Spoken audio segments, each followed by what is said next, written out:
I want to talk about this story with Jay Briscoe, which is very tragic, and this story kind of upset me. So what happened is Jay Briscoe, who was a professional wrestler, he was one half of the tag team, the Briscoes, with his brother Mark.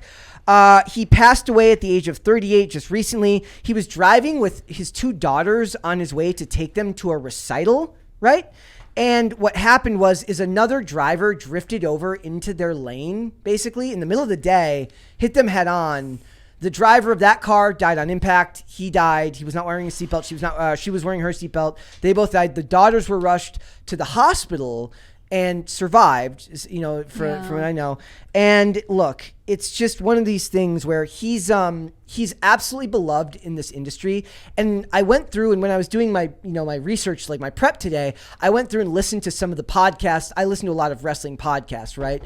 And I listened to some of them today. And the reason that they're doing this here, so what's happening is WarnerMedia, which owns AEW Wrestling, didn't allow AEW to run a tribute show for Jay Briscoe because he had made past tweets in 2013 saying that basically that I'm happy for you if you want to get married and you're gay, but I don't want you teaching that to my children. In 2013, he then apologized, said, like, look, I was playing my character. He's a bad guy. He's what they call a heel in the business. He apologized. He bent the knee like they always do. And they still now say like they wouldn't let them do this tribute show to him on the show because of tweets that he made in 2013 because they're worried about the backlash they were going to get. Sorry, there's something about the fact that his character is for wrestling is so developed. It has political opinions about gay marriage. Yeah. Well, no, wrestlers are. Wrestlers have very, very deep lore to their characters. Yeah. And one of the strangest things that's happened is in the mid-2000s, well, long before that, but like we're talking like the curtain call incident back at Madison Square Garden, what is called kayfabe, which is wrestlers staying in character, has basically been broken, especially with the development of the internet. But what a lot of the best and most industrious ones have done is they've learned to incorporate it into their characters. So there's a lot of like blurred lines between what is a character and what are their actual views. I still remember what we talked about it yesterday, like when pro wrestler Kane, who is now the mayor of Knoxville, Tennessee. Oh yeah, I forgot. He came out when Roe v. Wade got passed and said like, look, it's a great day for unborn children, and a bunch of women wrestlers got mad at him because Is he actively wrestling while serving not as anymore. the mayor? No, he's a legend, so that part doesn't really matter. I mean, that's a cool connection, but it'd be even funnier if he was like, we got to reschedule that meeting. I've got to go beat up that guy. But here's the thing. The comments are from 2013. He didn't work in AEW. He mainly worked for Ring of Honor. He worked in Japan. He worked in all of these other promotions. But Ring of Honor has large crossover. And if you can't even be forgiven for comments you made that are so tepid by comparison in 2013, what is the point of even apologizing for anything ever? Like, this is why they say never apologize. You're never actually forgiven for anything. This is why I don't apologize. You shouldn't apologize for anything. Yeah. And in listening to these podcasts, I listened back to the podcast from Solid Monster Sounds Off and Wrestling Soup, both who did tribute segments to this wrestler. He was absolutely beloved in the industry. The outpouring of support from his fellow wrestlers and people that worked in the industry was extensive, long felt. Like we're talking pages and pages of messages who said nothing but nice things about this guy. He's a family man, this and that, all of these things. And none of that matters because he made a couple of tweets in 2013. What is the point of even trying anymore? I don't know that there is. I mean, I just think you'll never be able to win them back. And let's remember that there are probably a ton of people who have said things that, the media or culture at large doesn't agree with. Yeah. But for whatever reason, we're okay with them. We honor them anyways. This is not the Chris Benoit situation. Do you guys remember what happened with that? The WWE ran a tribute show for Chris Benoit the night after what? Woo! Carter, have you seen this yet? Oh yeah, that's awesome. Nice. I don't remember it sounding that good. All this screaming and yelling.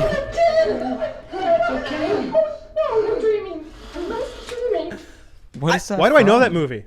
Okay, guys, can they guess it? No looking at the chat. The chat knows. We've mentioned it. I've given everybody the opportunity.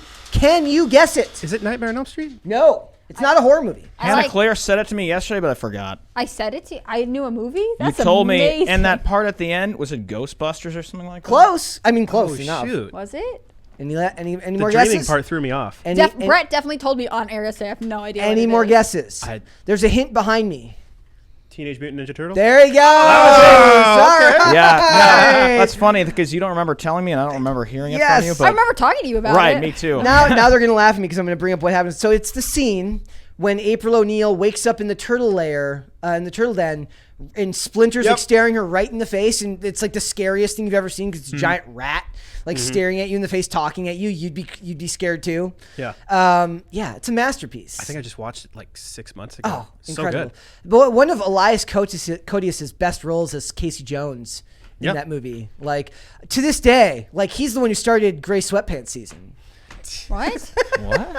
The chat will know. The chat will know. So, guys, 50% of this room is confused. The other half is giggling. So, look, Story of my life. Back to the serious topic at hand. Like, look, this is not the Chris Benoit situation in which they jumped the gun and they ran the tribute show right after, and then the next day they found out what had happened.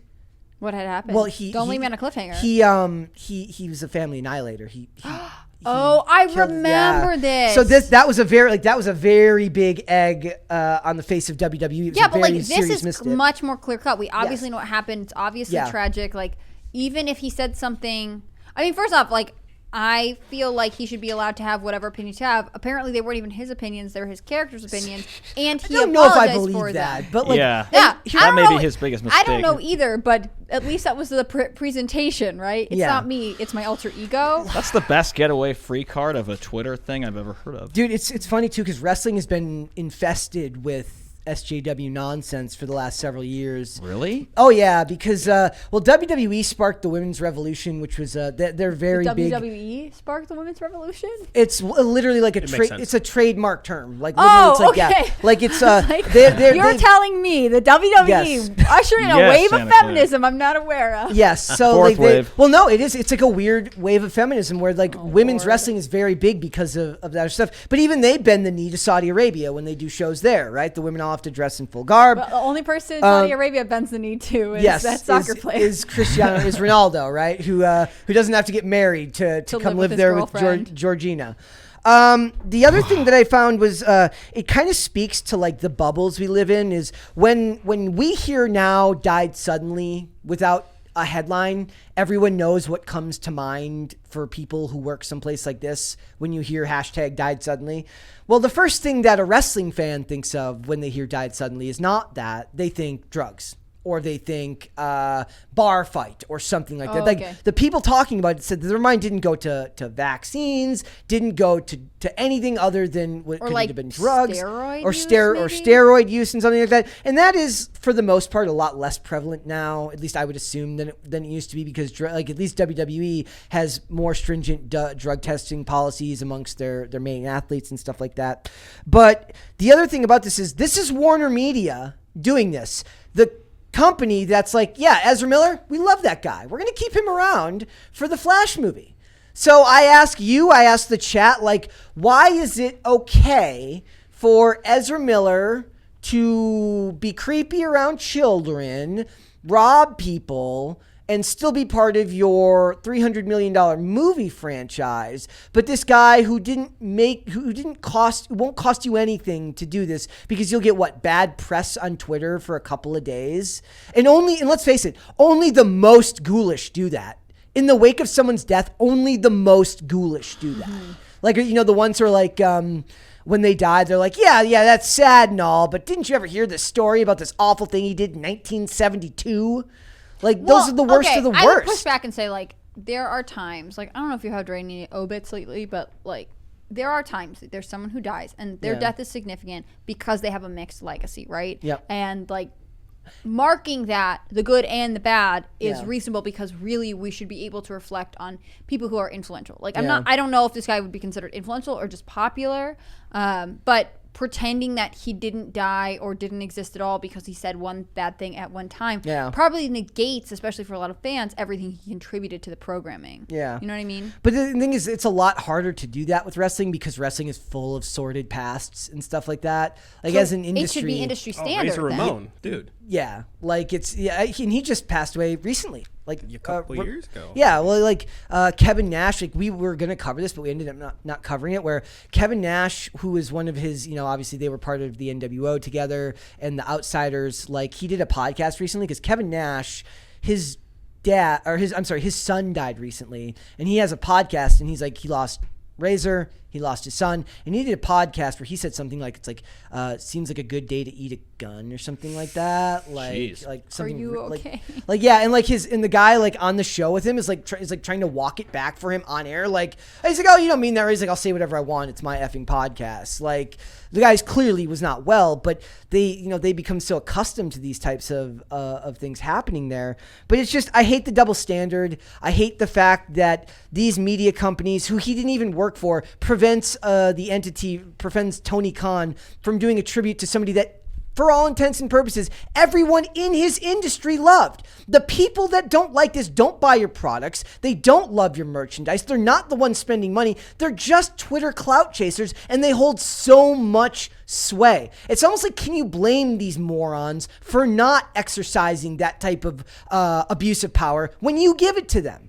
They're nobodies who are given an unbelievable amount of social reach and power because you, a gazillion-dollar empire, bend the knee. Like, I can't even blame them for being, I can blame them for being losers, but I can't blame them for not wanting to exercise that power. They didn't earn it, but they have it anyways. So why wouldn't they misuse it? They're bad people. Like, why wouldn't I expect them to misuse it? Like, I hate it. And I hate this stuff because in a few years, nobody will be safe from something like this. Everybody will have said something that offends somebody. This is a dude who had two kids. Whole family loved him. He owned they owned a chicken farm. Like that was their main business. Like the number one post. Chickens are probably homophobic. The number one post that I saw was like competition. The number one post that I saw was somebody saying like I was just about to send him a text about the price of eggs and I didn't, and it's like my biggest regret. It was like Tommy Dreamer's like I was going to send him a message about the death of or about the price of chickens and I didn't, and now I regret it. So it's like you see this and you see all of these companies that have all of this all of this power and they don't actually use it to stand up to these bullies on the internet, and I hate it. So I don't know. Like, do you guys imagine that one day this will happen to you? Like, I've actually been thinking this whole time, like, what is the most offensive thing that I've posted on Twitter? And I think it was like back in 2014, what is pansexual? Is that like when you're attracted to Peter Pan? And I was genuinely curious. You're like asking that question? Know. Yeah. And that's probably the most offensive thing I've said now in retrospect. You had a question. I feel like you have to ask questions. And you're not allowed to ask questions. That's true. What's the most offensive thing you said on Twitter? He's like, let me go back and look. Well, okay, joke's on me, I guess, because I'm sure I said stuff on MySpace. I'm sure I said stuff on Facebook. Don't tell them specifically where to MySpace find it. is Look gone. me up. Don't worry. My goal is to get on Media Matters, okay? That is my Let's goal. go. Let's go. Well, you're not going to get on there now. Now that I want it. Right. Maybe everyone needs to I don't know. I think you still could. What's the most offensive thing that I can remember? I'm sure. Well, also, how would you handle it if someone was like, hey, 5 years ago you said this thing? Yep. You'd be like, yes. Yep. That's so solid. I love that. But it's like, do I agree with it? Not necessarily. Did I say it? Yep. Yeah. Well, at a certain point now it's like you should just double down because it's like it's not like giving them the apology for anything matters anyway. Or do you even need to double down and just be like, yeah, I said that. Like, there have been a couple people that have said stuff that's been, offensive in some way, and they just say like, yeah, I said that at the time, and my opinion's changed on this matter, or like I was immature. Like people are like always quick to say that's a dumb excuse, but like that's the reality, right? Like, well, it is happening. Carter to kids. didn't know what pansexual was. Like, I know. The options are to like not ask or to pose the question. And it's happening to people who are legitimate kids. Like there was going to be a Spider-Man fan film that looked really, really good. Yep. Like they actually did like really, really good like layered rotoscope animation for like the web slinging scenes and stuff like this. And the movie had to get entirely canceled because the lead actor said some naughty words that he was not supposed to when he was like 15 on the internet. Like he said the N-word when he was like 15. He was a kid. See, like this is the thing. Should we just propose that no children under the age of 18 are allowed on the internet Like at a certain point, right? At which point they're like, I mean, first off, it's completely unrealistic, but also then they'd be like, well, we don't know, because they actually are companies that want to have a relationship with your teen, right? They're trying to get their data. They're trying to get sensitive information. Yeah. They want influence over them. Like, the people who are willing to cancel you for things that you say that are bad also want unrestricted access to young people. Yeah. And so this is like the chokehold they have you in, right? Yeah. They're not willing to say like, okay, we agree. No, like we'll do our best to purge all teenage users, right? Yeah. Because they want access to them. But they also want to be able to destroy you for things you did when you were young and dumb. Yeah, or in this case, when you were playing a character on your wrestling show. Everyone's just playing making a dumb character. joke.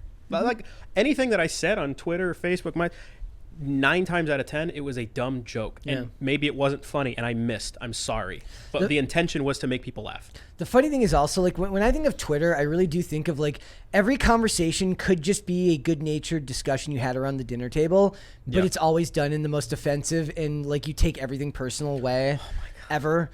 Yeah. Like, you can't, because the body language isn't there, the eye contact isn't there. Like, there's none of the actual connection that you have when you actually talk to people. So it's like, I see this stuff and I just hate it because I see a guy who he was only 38 and he'd been in the industry for 20 years. Like 22 years or something like this. So all of that amounts to nothing. You don't get a tribute show from a promotion because. And the other question is, like, how are his co-workers responding to this? I don't know what the term is. He said the co-workers have no problem showing love for the dude. Right, so they're commemorating him like on their own platforms. It's just the media or the company that won't do it. And that's, I mean, it's still meaningful, right? Yeah. Like, if they were too scared to do anything about it because it might affect their career, that would be even worse. Yeah. At least there are some people who are like, I don't care what he said. Back to what you were saying. Back to what you were saying about like saying something when you're 15. Like I think back to this comes up now when we talked about with Pamela Anderson yesterday or with OnlyFans people. It's like everyone thinks they're not going to regret it, and I guess liberal society has made people believe that you're not going to regret those choices when you're older, and they certainly try to push it to normalize it into older years. But Pamela Anderson to this day still regrets making that tape, even though she didn't want it to be public. A lot of these people end up regretting it because they're like, why? Like, have you ever seen that account, like women posting their L's? And it's like, why won't men date me? It's like they don't actually like. I'd like for a perfect society where this isn't going to affect you. And I guess it says something that like maybe he shouldn't have said it in 2013. But does that really matter in the grand scheme of things when something like this is so tragic? Like, is somebody going to go to a girl? Like, I'm never going to go to somebody who passes away. If a girl has an OnlyFans and she dies tragically in a car accident, you're not going to prevent her from getting some type of memorial because she did a career you didn't agree with. Why would you bring up the OnlyFans for that?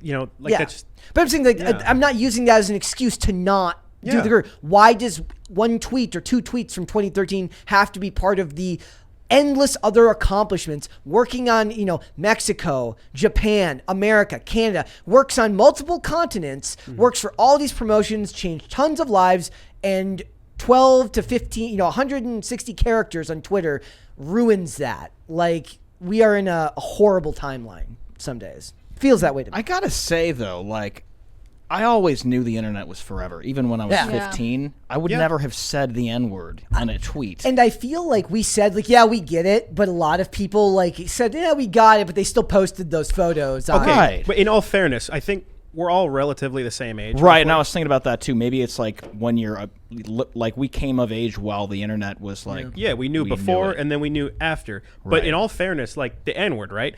At least back in the day. I don't know about today because I'm not a kid. I'm 30.